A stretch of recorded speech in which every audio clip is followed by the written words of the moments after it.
इचलकरंजी मनपात पहिले महापौरपदी भाजपचे उदय धातुंडे तर उपमहापौरपदी अनिल डाया बिनविरोध निवड।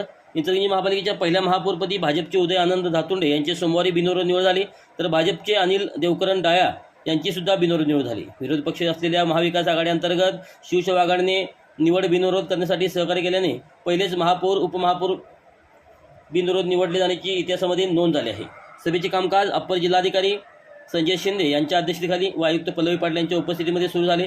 सभेच्या कामकाजाला सुरुवात होताच विरोधी गटाचे सयाजी चव्हाण यांनी हरकत दाखल केली। निवडणूक प्रक्रियेसाठी 7 दिवसाचा कालावधी अपेक्षित असताना 2 दिवसाचा दिल्याचा आक्षेप त्यांनी नोंदवला। याच मुद्द्याच्या आधारे त्यांनी निवडणुकीला महापौर निवडीला स्थगिती देण्याची मागणी केली। याबाबतचे वैधानिक स्पष्टीकरण पीठासीन अधिकारी शिंदे यांनी करत आक्षेप फेटाळून लावला। त्यानंतर महापौर निवडीला सुरुवात झाली। विशेष म्हणजे महापौर निवडीला आक्षेप नोंदवणारे सयाजी चव्हाण यांनीच आपला महापौर पदासाठीचा उमेदवारी अर्ज मागे घेतला।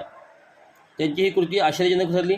त्यामुळे पीठासीन अधिकारी शिंदे यांनी उदय धातुंडे यांची महापौरपदी निवड झाल्याचे जाहीर केले। यानंतर उपमहापौर पदाच्या निवडणुकीत वेळी संगीता आलासे यांनी माघार घेतली, त्यामुळे डाया यांचीही बिनविरोध निवड झाली। महापालिकेच्या पहिल्या सभागृहात महापौर व उपमहापौर ही दोन्ही पदाची पदे बिनविरोध निवडली गेली।